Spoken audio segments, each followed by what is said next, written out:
All right, so just a couple of reminders. So the midterm's all done, so that's behind us. And it looks like there was some really nice improvement from stage 1 to stage 2. There were 2 problems on the stage 2 that I thought was particularly interesting, where there were actually better performance on stage 1 than stage 2. So it looks like maybe as people were collaborating, then there ended up being a lot of enthusiasm for one of the alternative answers. And then for those 2 problems, it ended up sort of people were convinced to shift their answers to those, which was reason why we didn't see any perfect scores on the stage 2, but we definitely saw significant improvements. So I hope that was a formative process, a useful process. Your midterm solutions and scores are posted. So there's a PDF with all the solutions out there. And I went through today actually, and then on both stage 1 and stage 2, made sure that you could see your individual performance on each individual question to see how well you did. So take a look at your individual performance, take a look at the solutions. If you have any questions, then send us a note, or if it's a general question, feel free to post something on discussion and those sorts of things. Only other things to worry about in the short term is there's a muddiest point due on Sunday, and you can start reading chapter 6, which the perusal assignment is out there, and that is due not until like lecture E4. So today's E1, next 2 weeks, or next week is E2 and E3. So E4 is not till a week from Tuesday. So you basically have a week and a half to cover that chapter. And so there was a question on the midterm about that toilet tank problem. And if you actually go back to some of our old slides about the leaky bucket, there was a slide where I even had a bucket being filled up, and then I had a leak coming out of the bucket. And I talked about how that is an example of escalation. So the toilet tank example was just meant to sort of to think about that again, is that since we've already covered that in a bucket being filled example, then to cover that in a toilet being filled. So if the leak, if the higher the water level, then the stronger the leak, and yet the lower the water level, the stronger the fill, then those 2 balancing loops end up fighting each other, and that's what makes the leaky toilet maybe in more realistic cases an escalation example. But all that, take a look at the solutions, let it marinate with how well you did in those solutions. If you have any questions afterwards, then just let us know. The only other thing to worry about is this final project group stuff. So already we've had several groups submit their final project team formation assignments. So that's great. Thanks for that. Those are due Saturday night. So if you're having trouble looking for your 3rd or 4th group member, or just having trouble joining a group in general, I've added one more option. So if you check the latest announcement on Slack or on Canvas, there is a Google Sheets link. And if you go to that Google Sheets link, then it's anybody can edit it, and you can just add your name and contact info, and whether you're looking to join a group or whether you have a group looking for someone to join. So if you go to that kind of clearinghouse there, you can feel free to reach out to each other. And then if you do end up pairing up and making up your groups, it'd be great if you could go back to that sheet and remove your name, just so other people kind of know what the current needs are out there. And make sure that everyone in your group submits that short final project group names assignment. So all of the other group deliverables, except for the peer reviews, are going to be group assignments, but this one is an individual assignment, because I just want to make sure that everyone in the group agrees who's in the group before I go ahead and make those groups. So that's what's going on there. Are there any questions about that assignment due on Saturday, or anything else moving forward? And then once you've formed your groups, you should start talking about what you'd like to model. So you can sort of come up in about a week with a basic proposal where you're going to say, we're going to model this thing, and these are we think are the dynamic variables that we're going to need to put in there. And hopefully you'll form like a very simple causal loop diagram. Again, that thing doesn't have to be complete, but it at least has to show me that you've thought about a system where you've been able to name a couple of different variables that you're probably going to have to put in your model, and list a couple of the causal links that you think might exist there. No stock and flow diagrams, you have to worry about that. Just show me that you're thinking about the overall structure of some system, preferably related to sustainability. It doesn't have to be. The last go around. And I taught this class, it was when the pandemic was just starting. And so I had a group modeling the toilet paper supply chain problems, and and under what conditions do you get massive lines of people waiting to buy toilet paper and so on. So that's an example where they use current events for that.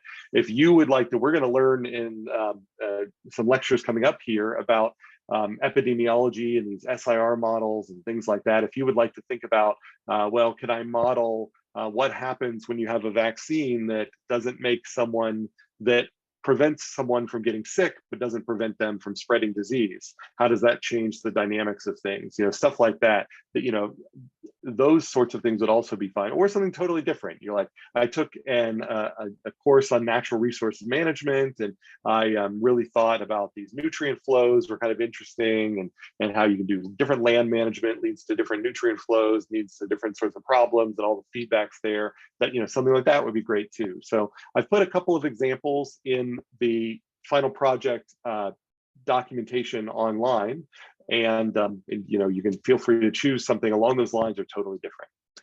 So with that in mind, are there any other sort of questions about the logistics of everything going forward? Okay, great. All right, so we're starting into a new unit. So after the midterm, so before the midterm, we just built up to what the heck is a stock and flow diagram. That's basically where we wanted to be by the midterm. And so now we are trying to say, okay, how do we make these stock and flow diagrams more complex, so more realistic?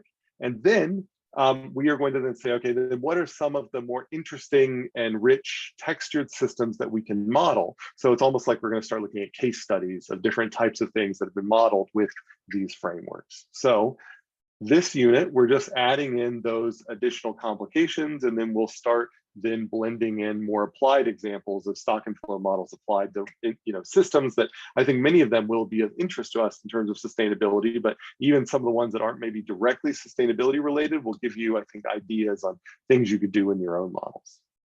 All right, so looking forward there, so one of the things that we have not worried about so far, but is definitely important, are making units more explicit. So right now, in the stock and flow diagrams you've built up, we have not really worried too much about getting the units right in all of your formulas. We just sort of assumed that you would kind of know that you're going to agree that it was going to be centimeters everywhere. And so whenever you put in a number, you would just know that it was centimeters and centimeters per second and so on.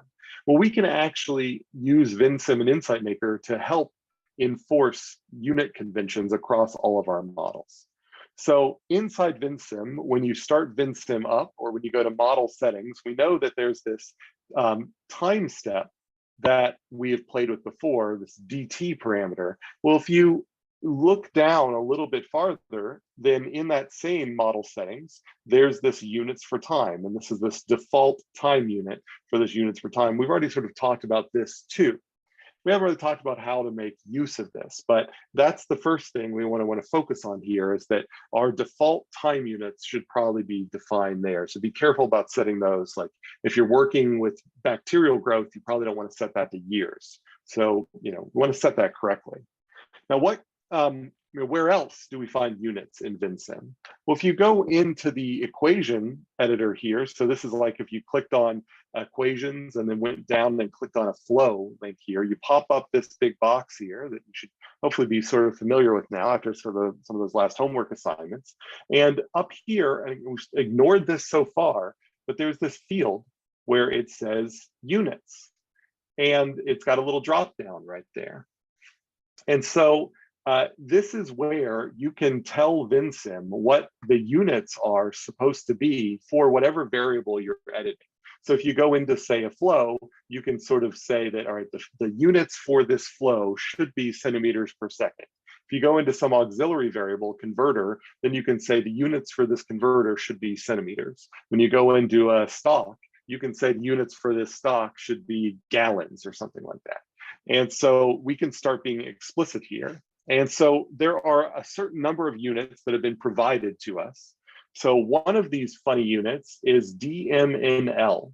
So in Vensim, the unit DMNL means unitless. It means dimensionless. And so if you want to be explicit in your model that this thing has no units, and that would be like if you're modeling something that is, it ends up, units cancel out. So it ends up being a percentage, for example. So density, for example, that in the fisheries example, we had number of fish divided by carrying capacity. Well, number of fish was in units of fish and carrying capacity was in units of fish. So density, which was like a converter, was like an auxiliary variable, that was in number of fish divided by carrying capacity, and those canceled. And then that is what gave you a dimensionless quantity. So that's what that DMNL. And there's also time units that if you were to click on this little down guy here, then you could find that there's seconds and things show up there as well. Now, you can add your own units right here. So you can add custom units here. So I could go through and say, just type into this units field, meters divided by second. And it would know that I'm making use of 2 units with, it pays attention to the division means that I'm sort of setting up a ratio of 2 different types of units.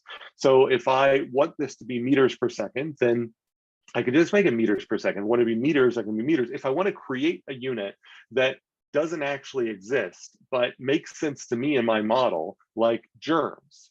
So you can kind of say that, I, rather than saying number of bacteria or something like that, I could just create a unit called germs, and it would know that germs is a unit. And if I did germs divided by a time unit, then it would know that whatever formula that I end up putting inside my my equations here should end up, after everything cancels out, generating the right units being, germs per month. And so there might be some germ squareds in there. There might be some divided by germs, and then that ends up canceling out one of the germ squareds. Then there should be a divided by month somewhere in there so that it all comes out to be germs per month.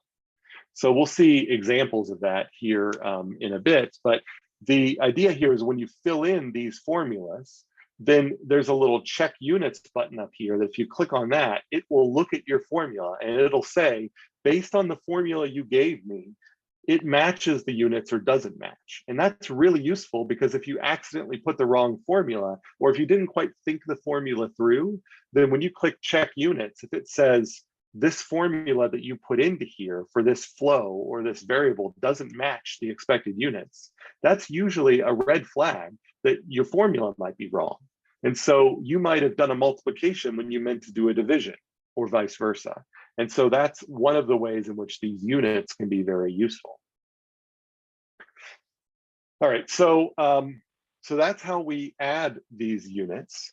Now, before I go and ask for questions, I want to sort of show that there is a way inside Vensim to then to set up kind of synonyms so that when you're typing in units, you don't have to remember kind of the right, whether it was singular or plural and so on. And so if we go back to model settings in Vensim, we normally go to this time bounds, which are over here.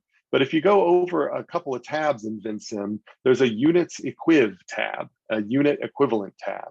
And what's cool about this is you can go through here and if it'll have a bunch of equivalent units already. And these are basically synonyms. So like notice it has day, comma, days. That means that anywhere in Vensim, if you type in day, it will know that you also mean days. And so you might, you might say that this particular variable should be in units of days.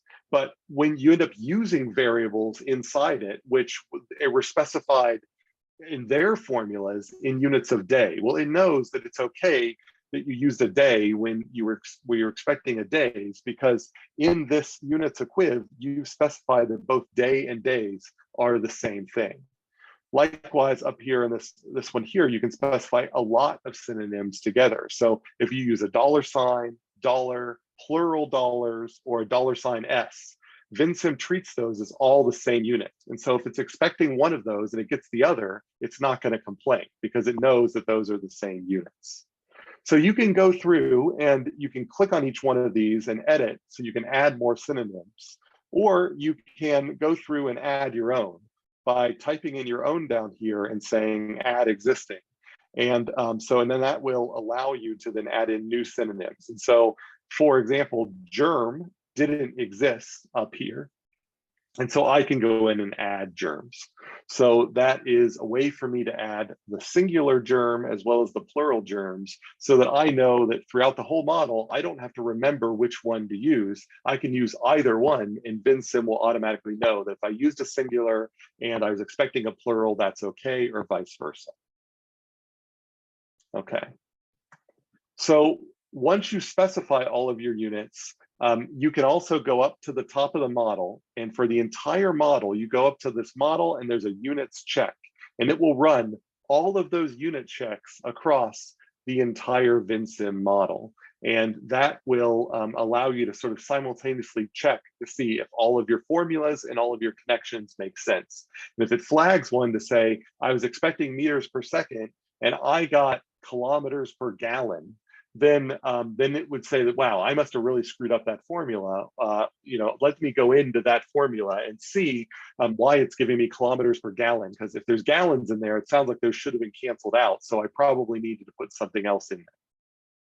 All right, so that's how we handle units in Vensim. Before I go on to Insight Maker, are there questions about that, about how we specify units and this idea that units can have synonyms? And if it's helpful, I can bring up actual Vensim as opposed to these screenshots of Vensim here. And so maybe that actually might help to show some of these error messages. So if I bring up actual Vensim, which I'll drag over to that screen. So here's actual Vensim. And so let me make this bigger. So I'm going to make the font 20 point. And so if I were, let's just do a really simple example. So I'll do bacteria. I'll do flow. So we'll call these births, I don't know. And then I'll link them up together.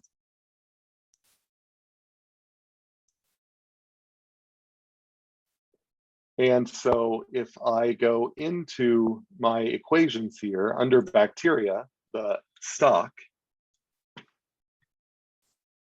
then I can go up to units here. And if I click down here, I see all the units it gives me.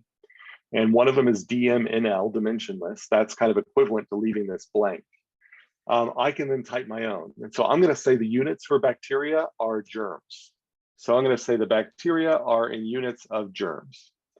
And I'm going to say I initially have one bacteria. And then in my birth rate here, then if I were to go into the equations here, then for this unit, because it is a flow, every flow needs to have a unit that is the stock it's associated with divided by a unit for time. So I could put this as germs per second. And then under the equations here for this flow, I could say it's just bacteria here and times, and I said I would need some sort of rate, right? So I could say there's some birth rate per bacteria, like 0.25. Now, bacteria is in units of germs. I'm expecting germs per second here. So if I just multiply by 0.25, well, 0.25, that isn't in the right unit, right? So if I hit check units, it then gives me this error that pops up here. It says right and left-hand side mismatch. Would you like to replace germs per second with germs? So it's saying the formula you gave me is in units of germs because you multiplied something that I knew was germs, bacteria, by something that was unitless. So this whole thing gave me germs. And that's not what I want it to do. That tells me I need to get units in here. And so in Vensim, one of the ways to get units in here is to create a new variable. So I'm going to create a variable up here called birth rate, for example, per bacteria. And I can then bring this in to births.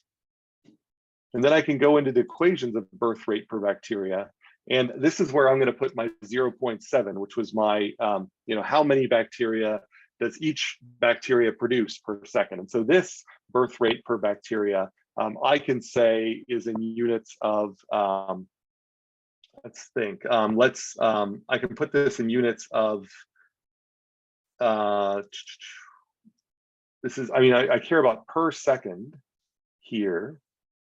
And so every bacteria is going to contribute this many germs per second, but that's sort of per bacteria. So it's a little bit funny because it's like what I'm doing is germs per second. And then that whole thing, it's like I'm dividing by per germ. Does that make sense? So, so I'm going to simplify this. But if you think about this rate, the rate that I'm saying is per bacteria. Each bacteria produces 0.7 bacteria per second, but that happens per bacteria.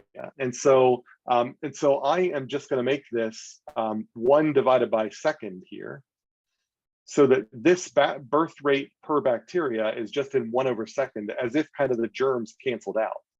And what that lets me do is in my births here, instead of saying times 0.25 or 0.7, if I do times birth rate per bacteria, this is in germs, this is in 1/2.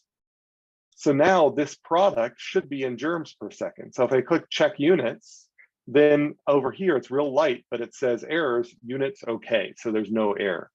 So this is a legal formula to use here. So now, if I wanted to do, like, let's just say I happen to forget to use germs and I instead use germ instead. Well, here, if I were to click check units, it's going to complain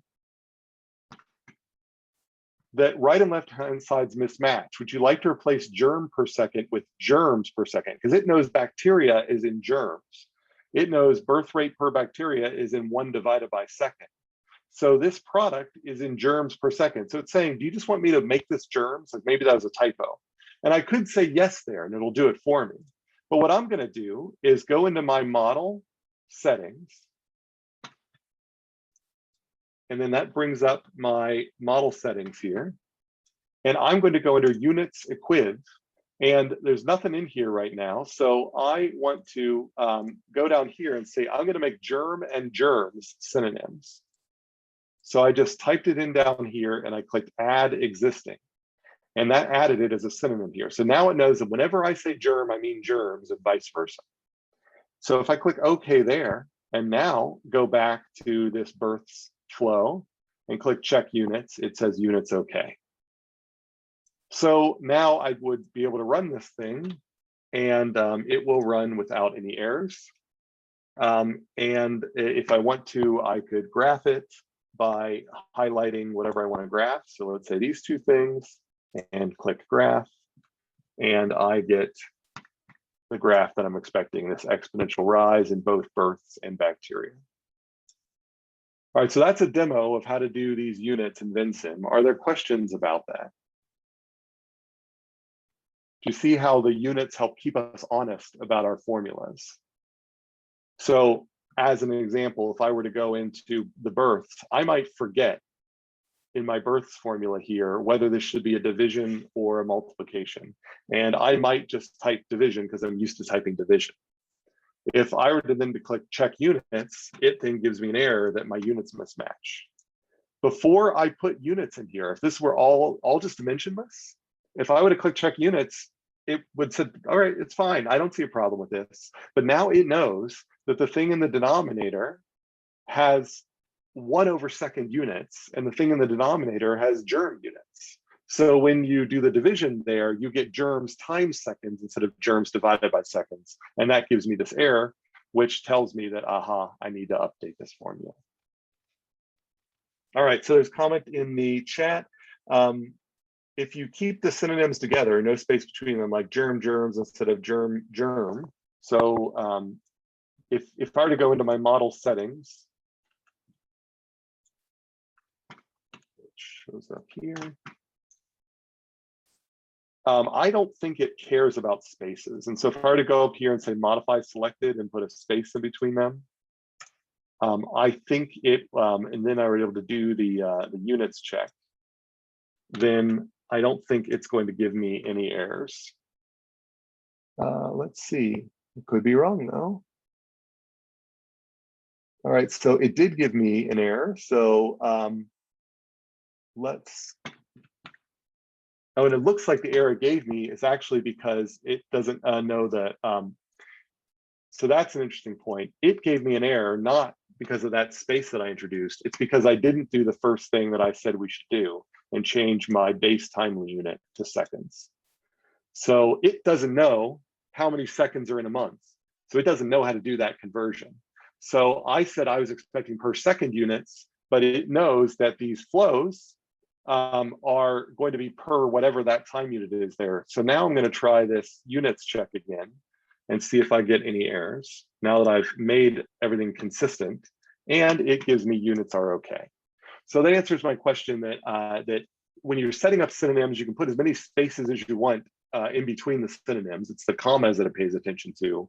And then the other thing is that whatever time units you use, make sure that they're the same time units you picked for your base time unit. So if you're expecting per second in terms of this flow here, so this is germs per second, then make sure that your DT is also in second units and not month units, because Vensim doesn't know how to convert between months and seconds. Insight Maker does, but Vensim doesn't. All right, are there other questions about that? Okay. All right, so let's then take a look at what this looks like in Insight Maker. So in Insight Maker, it's a very similar thing. You go into Insight Maker, you can click on Insight Maker's model settings. Where did my mouse go? There it is. So if I go into Insight Maker and you click on the settings for the model, then you get this set up here where we've got our DT, our time step down here, and then you can set your time units. And so make sure you set the one that is your default time unit. But fortunately in Insight Maker, it knows how to convert from one time unit to the other. So that makes it a little bit nicer. And we'll see that here in a second. So then if I were to go into Insight Maker, and I guess, again, I can give this a shot live as well.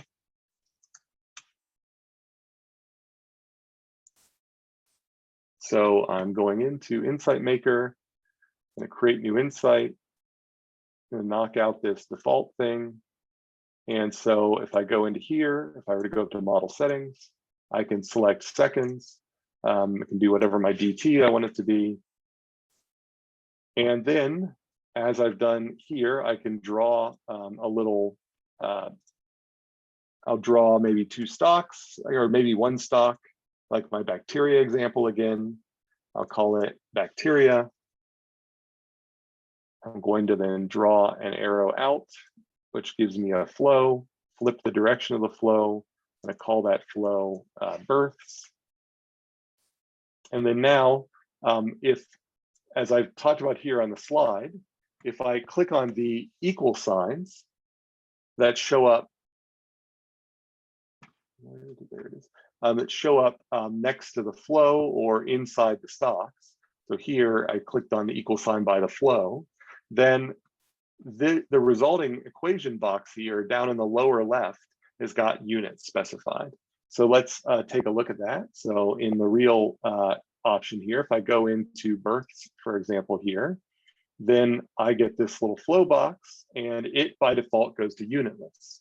If I click on that, then I get a lot of cool stuff here because it's got a bunch of units that it's predefined for me that are already categorized.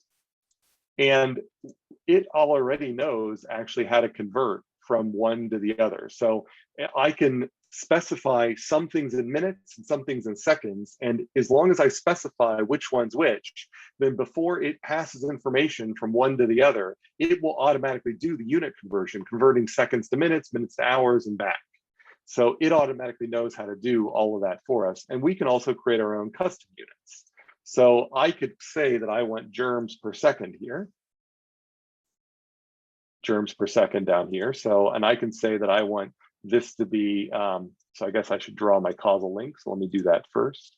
Draw a link from bacteria to births, click shift, click once, So I click Shift to get that little handle, drag the handle up. Now I can go back in, click the equation for the flow, and I will then multiply bacteria here. And so bacteria doesn't currently have a unit yet. I'll have to go and I'll have to set that up. And I am going to do something that I can do in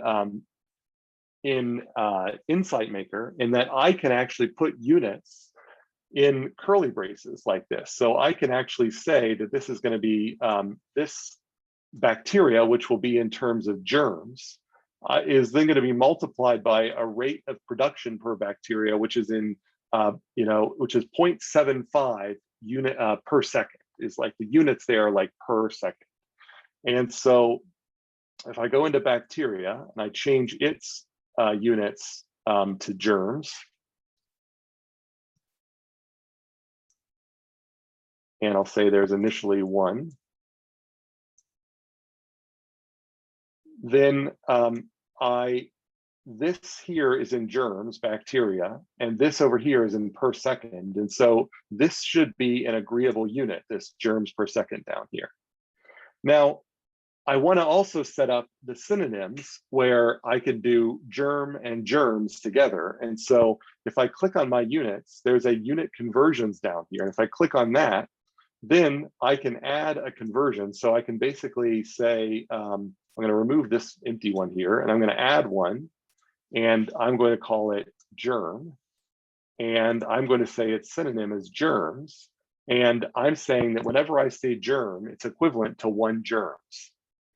So this is what allows you to not only set up one-to-one synonyms like germ to germs, but it also lets you set up numerical synonyms. Like, if you wanted a mole of something, well, then you would need mole on one side and Avogadro's number of that thing on the other side. Or if you wanted to go from meters to kilometers, well, it's already done that for you. But you know that 1 kilometer is 1,000 meters. And so you can add a kilometer over here on the left, and then you can say 1,000 under the scale, and then say meters as a synonym. And so you end up allowing yourself to build these things that are stronger than synonyms. They're actually full-on unit conversions. So now that I've done that, then if I've remembered all of my my Insight Maker syntax correctly, then I should be able to hit simulate and it's fine. But it's telling me that the variable or function named second does not exist. So that mean that I must have messed up this unit conversion here. And let me go back to see that I'm just going to actually go ahead in my slides here to see if what's wrong with my syntax. And so I think it's the fact that I used an uppercase second. Let's try a lowercase second and see if that makes it any better. No, it still doesn't like that.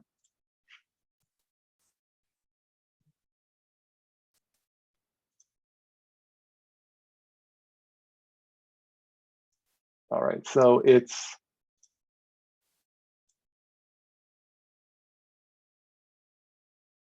this is one where I was trying to be a little more clever by taking a shortcut here. But perhaps all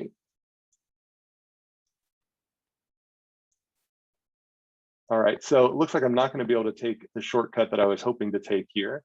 So I will, at least for now, so that I don't have to debug this live, is just do the same thing I did in Vensim and add a variable. Get rid of this link called birth rate per bacteria. I'll go into it, and just like in Vensim, I'll do 0.75, and I will then make this in units of 1 per second, which should work.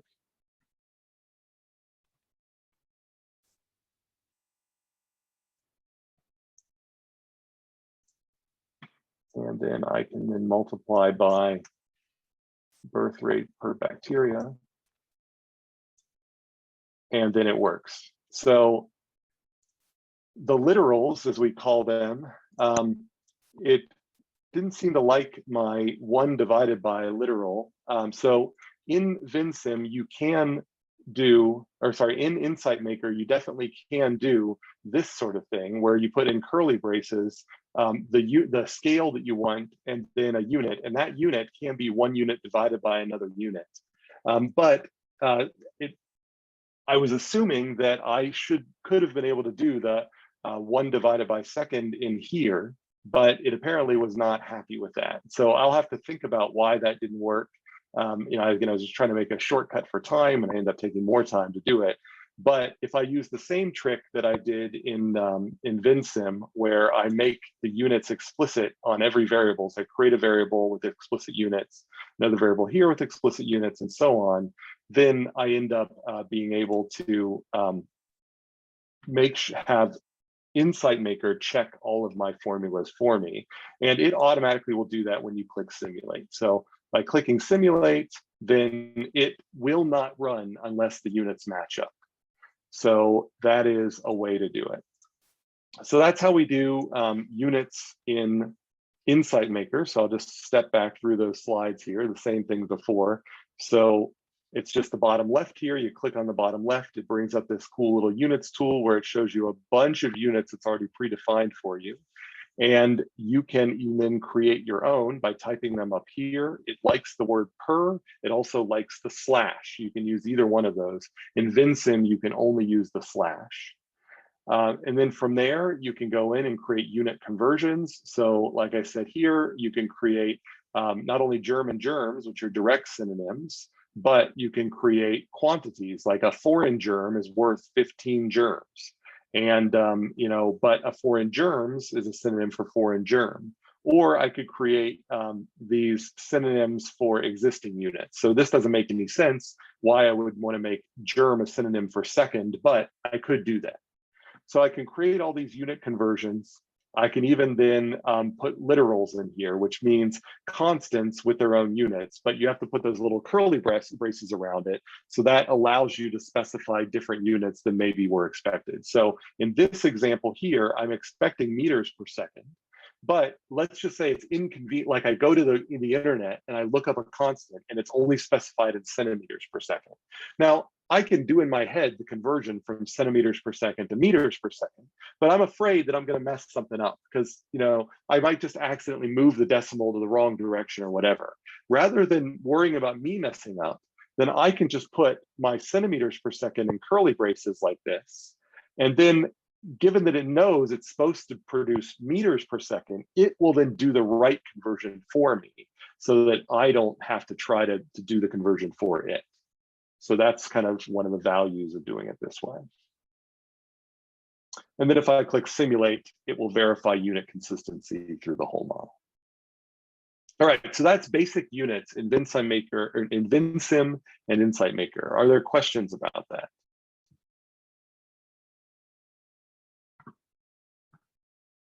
Sorry for that hiccup in Insight Maker. Okay.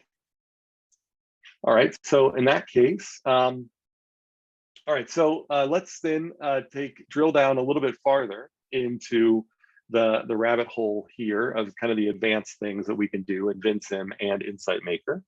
And so if we go back to Vensim, this is something that I think is really cool when you're just playing with a model to try to find the right parameters for things. And that is, you can then turn any constants that are in your model into little sliders that you can move around. So what I mean by that is if I go into Vensim, like with my little bacteria thing here, remember that bacteria rate per bacteria, that's a constant. I just set at 0.7. Now let's say I wanted to see what happens as I change that from 0.7 to 0.5 to whatever. In fact, let's do something a little more exciting. Let's just let's just create an outflow as well. So I'm going to create a deaths outflow. And that deaths outflow, I will then fix at, you know, I'll fix it at 0.5, and I'll say that's germs per second. And then in the bacteria here, I'll just make sure it's still starting at 1, it properly updated that births minus deaths. Great. So if I simulate, it should generate a new data set. It'll ask me to overwrite it. And then if I were to then graph my bacteria, I see it grows. Fine. But let's say I'm interested in the relationship between this 0.5 deaths over here and this, what I hard coded here as 0.7 birth rate right here. And so, and actually, I'm sorry, this deaths that I made 0.5, let's make that more interesting. I'm going to create a link from bacteria to deaths. And if it'll let me, I'm going to try to make it arc a little bit. Good. And then in my deaths flow here, let's make that bacteria, and then I'll just multiply this by, well, I'll create another variable just like this birth rate per bacteria. I'll create a death rate per bacteria. And I'm going to make that thing the 0.5. And I need to make sure my units are good. So this is going to be in 1 per second. Connect that up exactly as I did for birth rate. And then go into my deaths. And then I'm going to just say there's just bacteria times death rate per bacteria. Check my units. Says units are okay. That's good. It means I got my formula correct. So, so now what I'm interested in is what is the relationship between the birth rate and the death rate? If the birth rate is higher than the death rate, what happens? If the birth rate is lower than the death rate, what happens? And you know, so does this mean that I have to run a simulation plot for every different one of these I want to try? Couldn't there be a faster way? And that's if I go up here to this thing called Synth the Sim or Synth Sim. If I click on that, then what it is going to do is it's going to put little sliders underneath every constant, every number that I've put in, not as a formula, but as a constant. And if you look in the dynamic variables that aren't constants, it draws little thumbnails of the actual graphs. So, and if I drag these around, it then updates those thumbnails. So I can see as I drag this, when it's well above 0.5, the birth rate for bacteria, I get growths. They look like ski slopes that are like they rocket up here. They might be hard to see on your screen. If I bring this thing down, you might be able to see that they kind of rocket up there. But as this number, which is 0.625 right here, gets closer to this number 0.5, then this bacterial growth line gets closer to being constant. So there at 0.5, it's just constant. And if I then drag it a little lower than 0.5, then I see the bacteria decline over time. So that makes sense for this simple little system.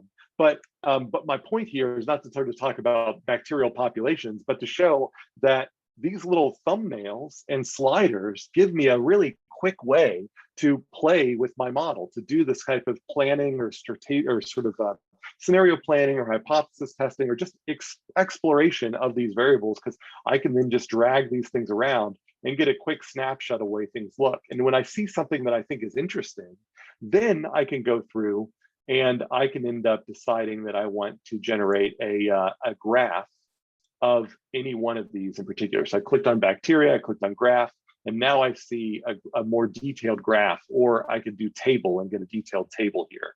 So the little sliders let me to kind of explore a bunch of things. And then when I find a set of parameters that look really interesting, then I can go back to my graph and table and drill down into that and save that so that I can do further analysis or presentation later. Okay, so does that make sense? You see what I did there? All I did was use this synth sim, and when I'm done, I can click this stop, and it goes back, and then the little thumbnails disappear. So is that clear? I just click that guy, and then anything that's a constant becomes a slider, and these become little thumbnails of the actual simulations. And that's all you have to click, is a little synth sim there, and anything that's a constant will get turned into this. So that it makes it a lot easier to use. And then if you actually, I'm not going to go into it here, but if you look in this unit on Canvas, I have a tutorial on how to do a couple more advanced things surrounding this in Vensim. And one of the things that I show you how to do is how inside Vensim, you'll actually be able to embed a permanent plot that just sits right here, so that whenever you run this, it'll sort of update the plot right within the graph. So it's kind of like a combination of those things as well. And then you can also embed permanent sliders, and I talk about how to do that in the tutorial online as well. So quick and dirty, sim to sim. You want to do something a little more sophisticated, check out what I've posted online for how to embed these things kind of more permanently into your plots. All right. So then there are similar things that you can do inside Insight Maker. And so in Insight Maker, if I go into a constant like this one here, if I've got the little thing pulled up on the left here, there's this thing called show value slider. And if I click on that and I change it to yes, then when I click away from everything so that I've got nothing selected, then anything that I've selected show value slider puts a slider over here that allows me to change that constant. Now it doesn't immediately show me an output of a simulation, but I can then very quickly hit simulate, see what things look like. I'm going to do full speed here so that it's not so dramatic. And I can then just leave that simulation result up. And then I can drag this slider somewhere else and then click simulate. And it will then give me another plot. So I've got both of these plots that I can compare to each other. So this one is a little shallower than this one. They're still pretty steep, but I can drag this thing way down. Try to, and then click simulate, and then you can see it's even shallower. So it's not quite as dynamic as Vensim, but it's still pretty darn easy to try these things out without having to manually going in and editing an equation and then hitting save and hitting simulate and going back and doing it over and over again. And so anything that you want to show up here in your quick sliders, you just have to remember to go into them and then make sure their show value slider is turned to yes. And that's how we do it in Insight Maker. And if you want to adjust what the bounds of those sliders are, you can set those here too. So by default, the bound for this one becomes 0 and 100. I might say, actually, I'd like that to be between -5 and 5. And I want to be really precise. And so I'm going to make the step, so the little unit's like 1,000. And so if I do all of that, then this thing allows me to get very fine gradations from -5 all the way up to 5.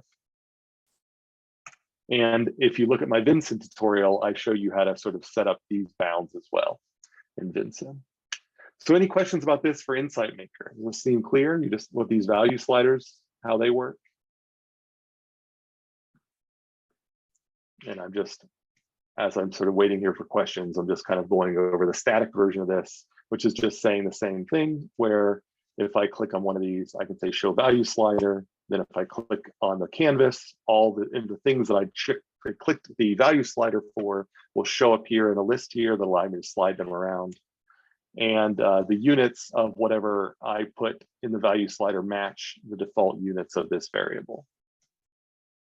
So any questions? All right, so let's take a quick pause for an attendance question. So I will put the URL in the chat, and the question here is, what does DMNL stand for in Vensim? So that's one of the default units it gives you. Okay, so I'll leave that up here for just a second. All right, so moving forward here, then, so units are cool, but because they really kind of help us, again, keep us honest. But there are, if we want to be really powerful, lookup tables take it to the kind of the next level here. We've already seen lookup tables. These are the ways to represent relationships between variables without ever having to use math. And so they're called lookup tables because it's the idea that it's a table of input-output relationships, where if a variable is one thing, then this converter will produce a value that is this other thing. Again, we've already seen these lookup tables in the fishery example. And so the net regeneration curve was an example of this, where the fish density came in the input. And then what came out the output was the product of a lookup table. So it was just a graph. And this graph would say, if the fish, we know the fish density is between 0 and 1. For every fish density, we have a net regeneration rate. We didn't bother trying to come up with a mathematical expression for this kind of butte-shaped or mountain-shaped figure here. We just drew the mountain-shaped figure, and that tells us for every density what regeneration rate that we get there. And the way these are defined is by defining the corners of these lookup tables. So rather than defining every point on this line, we just say that, where does the line bend? And so you can see that this table that came out of Moorcroft's book has only a handful of spots where the line bends, and those become the definition of the lookup table, and it just creates a straight line in between those. So then if you have a density that is not one of the points that you've given it, then that density ends up just looking up a regeneration rate that's in between the points that you have given it. So I've told it that if I have a fish density of 0, I should have a net regeneration of 0. I've told it that if I have a fish density of, I don't know what this is, 0.2, I should have a net regeneration of, I don't know what this is, 100. And so it knows that if I get a fish density closer to 0.1, I should have something that is less than 100, maybe 75. And so it knows to just create a straight line and then make those consistent there. And that allows me to then generate net regenerations for pretty much any density.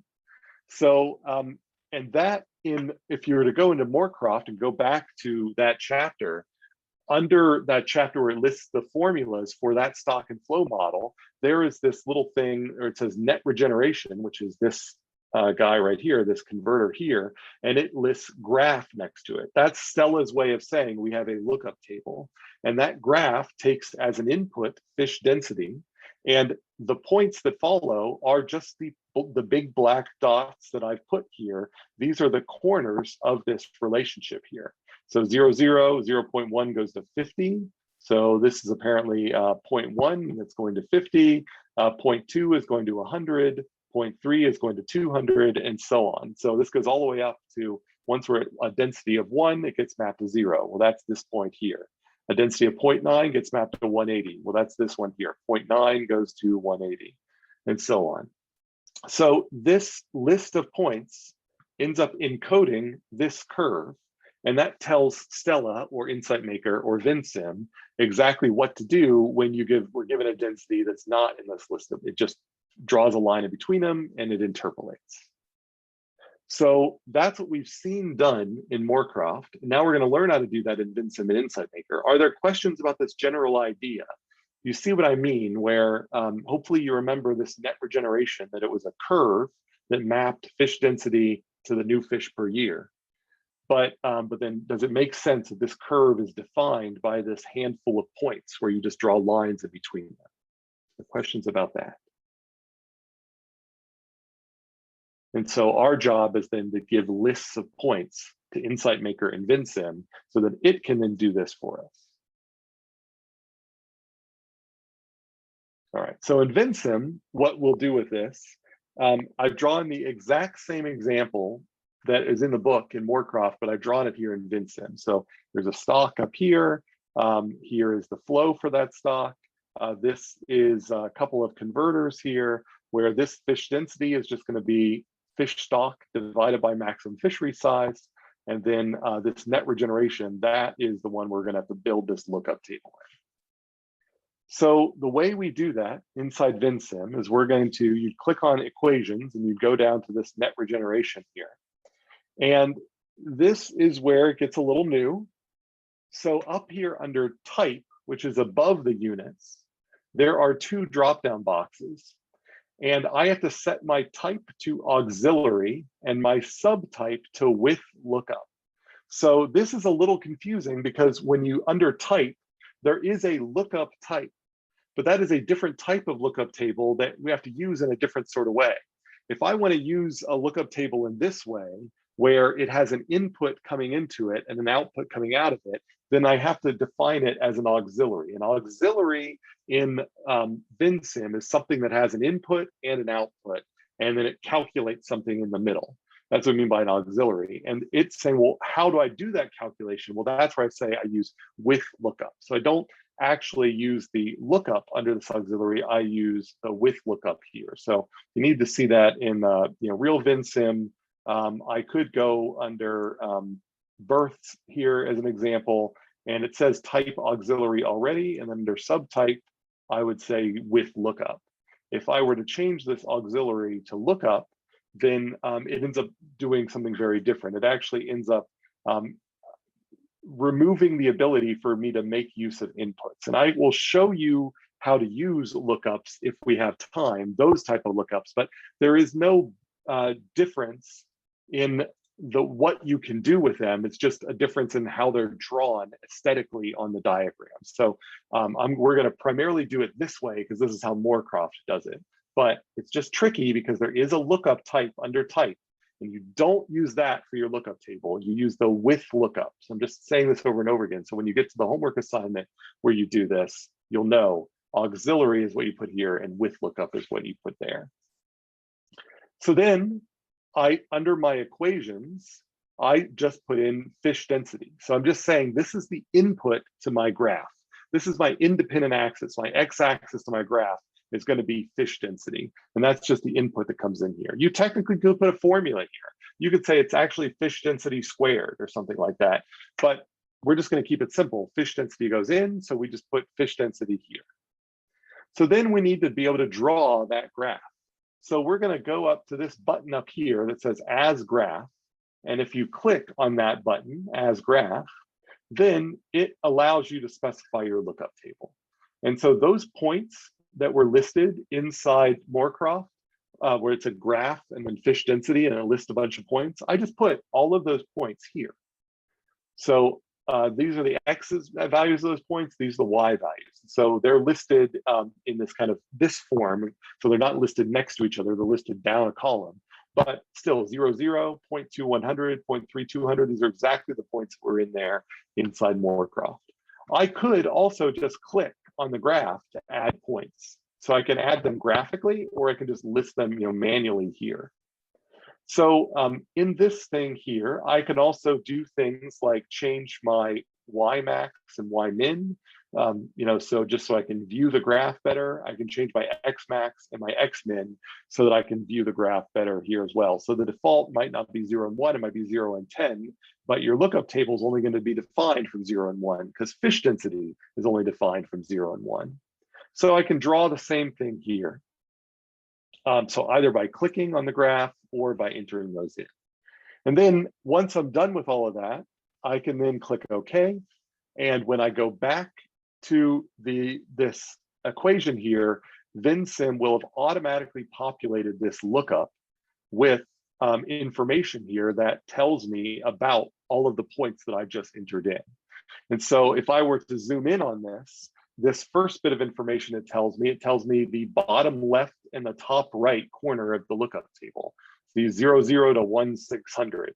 That's just from here to there on the lookup table. So that just means my top point in my x-axis was 1, my top point in my y-axis was 600, my bottom point was 0 and 0. And then next to that, it just lists all the points of the lookup table. The same way is done in Stella. And so that's just listed here, 0, 0, 0.150, 0.2, 100. It looks like I skipped 0.150. I don't know why I did that there, but I left it out. I think because it looks like it's left out on this graph here. And so, but otherwise it's the exact same list. I just put that list in right there. And so from there, I can just click OK as if this were a formula and run a simulation. And if I run a simulation inside Vensim of this sim that's down here, I get the exact same output that they got in Moorcroft. This red regeneration curve looks like it goes up higher than this one, but that's just because the axis here only goes up to 600 instead of 1,000. I could go in and change the axes here so that this went up to 1,000 and these would look even more identical. So that's how we set up lookup tables in Vensim. So are there questions about that?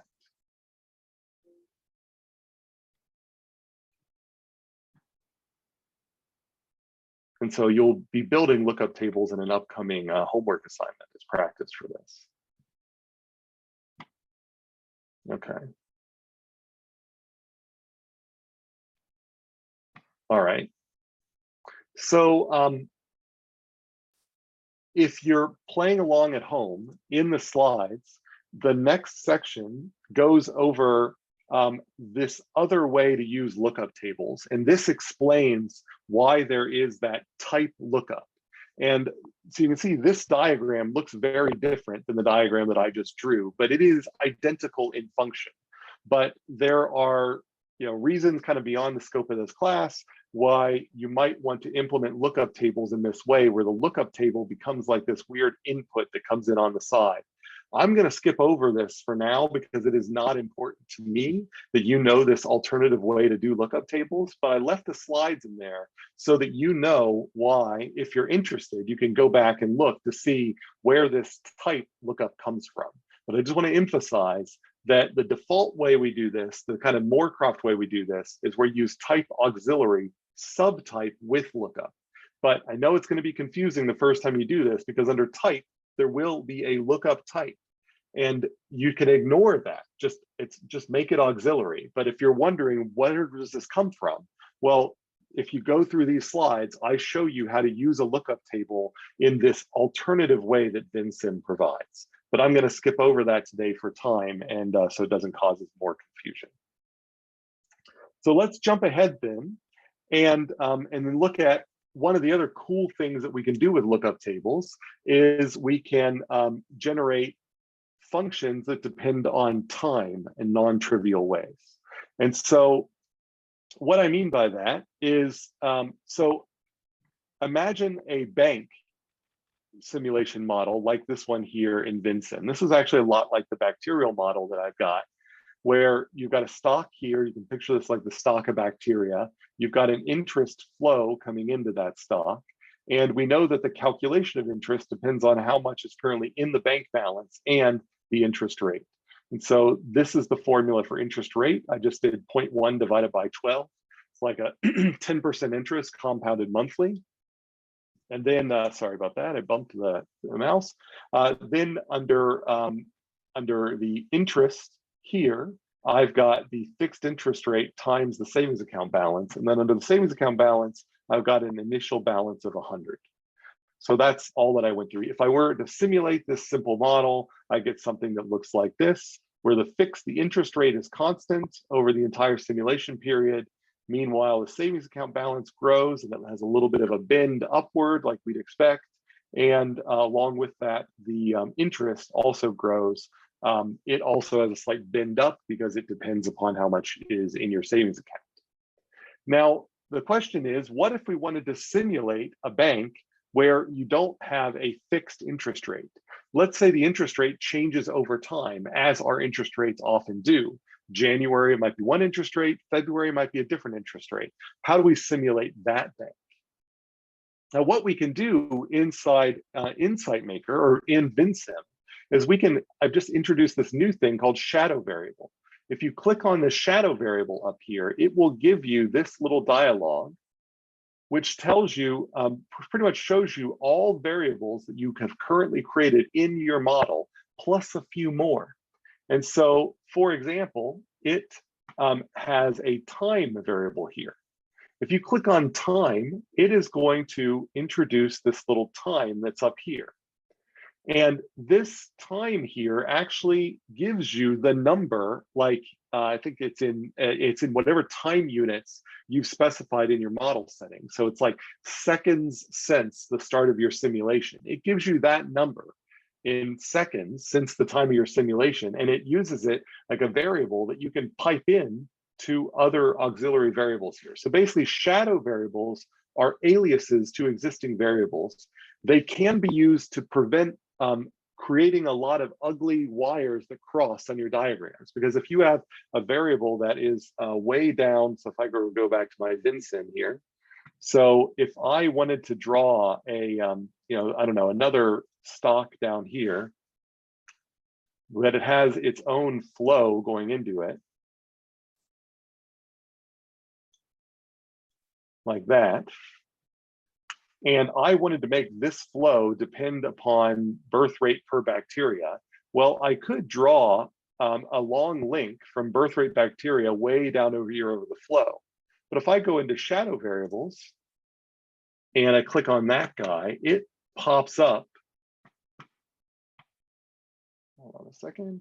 I have to figure out where it popped it up. Again, Vensim on dual screens is a little frustrating. Oh, there. So if I click on a shadow variable, there it goes, then it allows me, I clicked on a space and I can say, I want there to be birth rate per bacteria down here. And this grayed out birth rate per bacteria is just identical to this birth rate per bacteria, which allows me to draw a link from here to there that makes it so that I don't have to create a long link that could cut across my diagram. So it allows me to create little submodels in other areas that connect to each other without having to draw long connections across it. Now it makes it harder to see feedback loops, because I have to remember that this gray birth rate per bacteria is really anchored, like it's as if it's actually like up here. Like effectively what I've simulated is this. But so this is the real, what's going on here, but I've put birth rate bacteria down here. And so because of that, then that, in some ways cleans up the diagram, and also it makes some of the connections between the submodels harder to see. Now, one of the cool shadow variables you can create to are not only your own variables, but like I said, the time variable. And so that internal variable allows me to create functions that vary based on time. So to see what I mean by that, I can create a lookup table. So again, auxiliary with lookup that takes time. So this is the time, again, it was created as a shadow variable. So it's coming in here through this blue line here. This is the time since the beginning of the simulation. And that time, I can then create a lookup table where I need to make sure that it goes from the beginning of the sim to the end of the sim. So in this case, I've said the sim is only going to run for 48 months. So it's going to run for 4 years. And I can then say from the beginning of the sim, 0, the interest rate's going to be this output. But then around month 12, so I just, because I clicked, I got 11.83, but I could have manually typed in 12. It's going to stay at that same interest rate. But then in the second year, from month 12 to month 24, it's going to change to a different interest rate. And then from month 24 to 36, it'll be a different interest rate. And then from 36 to, so I basically allow myself to change my interest rates over the simulation. And by doing it that way, then when I run my simulation, now I see a very different growth pattern. So the interest is in blue, and the variable interest rate is in green, which is kind of on top of the blue here. So you can see that the interest and interest rate are very closely tied together. And now instead of getting a nice exponential growth in my savings account balance, I see that it kind of is a little uglier. It's always rising, but sometimes it's rising faster and sometimes it's rising slower. And so I get a much more realistic and interesting growth rate in my savings account balance by creating a lookup table combined with the actual time. All right, so that's getting a little more abstract. Are there questions about that? Does that make sense?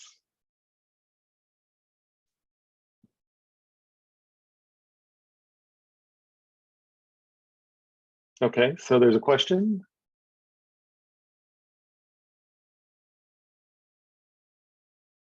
Do I have to input all of the values? So that's a good question. If I were to go back to the lookup table, when I create my lookup table, I have to input all of these corner values. So these dots here. So this is 48 months. And so I have to sort of say when the interest rate changes. So I am saying that from month 0 to month 11.83. So that was just, when I originally created this, I created this by clicking instead of manually typing things in. I could have just typed in a 12 here and a 12 here. But this is saying that from month 0 to 11.83, it's going to hold this value. Right. And so I have to put in all the points, and then it will automatically connect between them. Okay, great. Any other questions? All right. So in the last couple of minutes here, let's see how to do that in Insight Maker as well. Very similar, but has its own little twist to it. So in Insight Maker, there is, under the primitive, add primitive here, there is something that they call a converter. So we've been in Moorcroft, we've been using converter very generically to sort of mean anything that converts from one thing to another. So when you pass in a variable of one type, it runs a formula and produces something else. But they would generally call that a variable, and a converter is specifically a lookup table. And so if I go to add primitive in Insight Maker, I can then draw a converter, which it shows the kind of the little graph here, which kind of gives you a hint that it's the lookup table. And it'll then draw this shape here, this green shape, new converter. And so if I go into that new converter here, then I can tell it that you can kind of see that it's going to have the lookup table type data in it. And it allows me to specify my input source as time. So there are no shadow variables. Well, there are ghost variables, ghost primitives in Insight Maker, but that you get access to time in your lookup tables for free. You don't have to create a shadow variable in Insight Maker and then tie it to your lookup table like you do in Vensim. By default, every lookup table, its input source by default is the time input source, so you can do this variable interest rate thing. So I can then go into and click the little equal here in this variable interest rate here, and it will then give me a list of input values and output values, just like in Vensim. And I can go through and either click on the graph or manually type in for every input value, what should the output value be? Now, under the settings for the converter, by default, it's set to linear, which acts like Vensim. So every point, it draws a straight line between to the next point. If you change that linear to none, then for every point, it will automatically hold that until the next point, and then we'll just jump to that next point. So it doesn't create a straight line, it just does a hold. So that's another difference in Vensim. We can emulate that behavior in Vensim by creating 2 points at the same time, and it will know to connect them and then jump and then connect the next one. It kind of does that for us by default here by changing this interpolation to none. So if you play around with that, you can get exactly the same type of interest rate output that we did inside Vensim. And then I'll just step through this real quick. And then if I wanted to instead make this lookup table not depend on time, but depend on another variable, like we kind of did as our starting point in Vensim, then under input source, I change the default from time to some other variable that has been wired to it via a link. And so in this case, I can wire the savings account directly to the nonlinear interest rate. And I change the input source to make sure that it is whatever. Now, drawing this in doesn't automatically change this input source. So I need to make sure this input source is changed away from time. And then after I do that, then I can create a lookup table that's based upon how much money I have in the bank. So this would be a bank that gives you a different interest rate based on how much money's in there. So maybe for low savers, they give you one interest rate, but for those who save a lot of money, they give a bigger interest rate. But those who save a huge amount of money, then they give you a low interest rate again. So, maybe it's something along those lines. And that's what we're kind of simulating here, this kind of graded interest rates, where if you don't save that much, you don't get that great of an interest rate. It steps up to a really great interest rate for intermediate amounts in your savings account. And then once you get too high values in your savings account, it jumps back down again. So that's something that I can easily simulate there. And if I were then to simulate the bank account from there, then the interest rate, oh, I got a crash there in PowerPoint. Then the interest rate ended up jumping up very high for intermediate savings levels. And then it ended up jumping back down once the savings account ended up falling. So I'm reopening that so I can bring that up, and also the last attendance slide here. So let me hit the presentation and just get to that last example there where we have the interest rate. So you can see there the interest rate jumped up, it peaked, and then it collapsed once the savings account, which is the green line, reached a critical level. And so once it reached over 500, then the interest rate fell. So the savings account was really climbing, but then when the interest rate fell, the savings account climbed at a different rate. So we can see that we've got different growth rates corresponding to different savings account levels. All right, so that's basically Insight Maker in Vensim. Let me just remind you of these announcements, put up the attendance slide, and then I'm happy to take questions. So just don't forget that, start reading chapter 6. We got about a week and a half before we'll go over that. Your project team names, again, Saturday night. Make sure every team member submits that by Saturday night. If you're having trouble finding somebody, look to the Google Sheets that I just posted on Canvas in the latest announcement. And there will be an assignment where you will get practice at this starting on Tuesday. So that will be due next Sunday, not this upcoming Sunday. We're going to go over things again on Tuesday, and then you'll have the opportunity to practice what you learned in that assignment. All right, so the last attendance exercise I have here, it's wrong direction. Oh, shoot. Thanks, Morgan. So all that I was trying to say there before, well, you can go back through the slides, but here's that graph that I showed and the announcements. So apologies for that being blocking that, trouble with using two screens, and the attendance exercise. We'll get back to here. 212 ATT, the question that I have for you here is, where do you find the time variable in Vensim? That is my question. So, or another way you could view it is, what type of variable is the time variable? And that's all I've got for you today. 4:18, I don't want to keep you any longer, but I'm happy to stay a little bit extra for questions. And I also have office hours after this, so for that. So if you want to, feel free to take off. If you'd like to stick around for questions, that's fine too.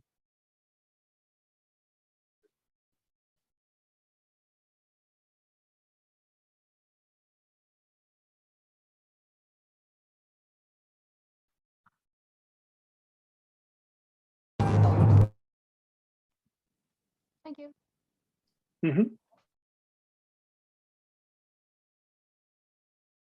All right, looks like everybody's heading out. So I am going to go ahead and end the meeting. Hi. Yep, go ahead. I was wondering, I'm kind of struggling with the whole Vensim program. Like, just it's new to me, and I just need a little bit more time with it. Is there, is office hours a good time for like working out some of those kinks with that, or is that more of a scheduled thing? Oh, office hours are great. For office hours are whatever you need them for. So if you just want to come and talk to me about school sustainability or something, that would be fine too. But absolutely, if you want extra help with Vensim, come to office hours. You can also feel free to try to make, if office hours don't work for you, we can also see if you can make an appointment. Eric's at office hours as well. Whatever works for you, but definitely that would be an appropriate use. Awesome. Thank you so much. I just want to make sure I'm keeping up. Yep. Thank you. Yep. All right. In that case, if I don't talk to you guys sooner, have a good weekend.